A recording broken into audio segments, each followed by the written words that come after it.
இந்தியால இருக்கிற gen Z தருதலைங்க freedom மட்டும் வேணும், வெஸ்டர்ன் சிவிலைசேஷன் மாதிரி. பொறுப்பு அதுங்க எடுக்காது. ஆமா துட்டு கொடுமா, 24 மணி நேரமும் ஃப்ரீடத்தோட செல்போனை நோண்டிக்கிட்டே உலகத்துல இருக்கிற அத்தனை மோசமானதையும் பாக்குறது பண்றது, அத்தனை திருட்டுத்தனம் ஃப்ராடு அத்தனையும் பண்றது. அந்த திருட்டுத்தனம் ஃப்ராடு பண்றதுக்கு பணம் அம்மாவோட டப்பாவை நோண்டுறது. துட்டு கொடுமா. சுதந்திரத்தை நீங்க எடுத்துக்கிட்டீங்கன்னா பொறுப்பை அப்ப நீங்களே எடுத்துக்கோங்க.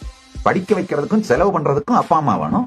ஆனா என் செல்போன்ல நான் என்ன பாக்குறேன், இல்ல யார் கூட சேட் பண்றேன், என்ன பண்ணிட்டு இருக்கேன் அப்படிங்கறத என் பிரைவசி. 18 வயசு ஆன உடனே உங்க பையன் லா பேசினா செருப்பால் அடிச்சு அப்ப நீயே போய் சம்பாரிச்சு நீயே சாப்பிட்டு நீயே படிச்சுக்கோ அப்படின்னு துரத்தி விட்டுருங்க.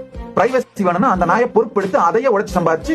இல்ல நான் என்ன சொல்றேன், மேலை நாட்டுல எல்லாம் அந்த பசங்க பிரைவசி வேணும்னு அப்பா அம்மா இருந்து ஒதுங்கி வாழறாங்க. ஆனா அவங்களே ஒரு ஹோட்டலுக்கு போய் மெக்டொனால்ட்ஸ்லயோ இல்ல 7-11 ஸ்டோர்லயோ போய் வேலை செஞ்சு சம்பாரிச்சு அவங்க படிச்சு அவங்களே வாழறாங்க. அவங்களே அப்ப பொறுப்பும் அவங்க எடுத்துக்கிட்டு ஃப்ரீடமும் அவங்க எடுத்துக்கிறாங்க. தினந்தோறும் 1/2 மணி நேரமோ இல்ல 1 மணி நேரமோ செலவு பண்ணி உங்க குழந்தையோட ஹிஸ்டரியை பார்க்கணும். அதாவது சாட் ஹிஸ்டரி, அந்த குழந்தை பார்த்த வீடியோஸ் ஹிஸ்டரி எல்லாத்தையும் பார்க்கணும்.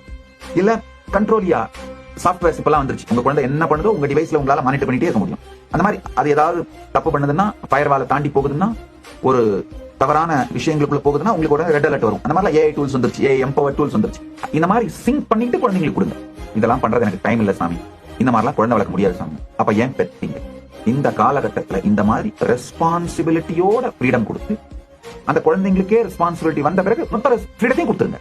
அது வரைக்கும் ரெஸ்பான்சிபிலிட்டியோட ஃப்ரீடம் கொடுக்கறது தான் நீங்க குழந்தைங்களை வளர்க்கறதாகும். இல்லைன்னா எவனாவது ஒருத்தன் சோசியல் மீடியால இருக்கவங்க, டிக்டாக்ல இருக்கவங்க உங்க குழந்தைங்களை வளர்த்துட்டு இருப்பாங்க. அப்புறம் அது வளர்ந்து முடிச்ச பிறகு ஐயோ இப்படி தரதரமா போயிருச்சு, நம்மளுக்கு இவ்வளவு பெரிய துக்கத்தை எடுத்து வருது, நம்மள நிம்மதியா வாழ விட மாட்டேங்குதுன்னு புலம்பனாலாம் அது நீங்க பண்ணத. அதனால அப்படிதான் வளர்ந்துருக்கு. நீங்க வளர்க்காம விட்டதுனால சோசியல் மீடியா வளர்த்துருச்சு.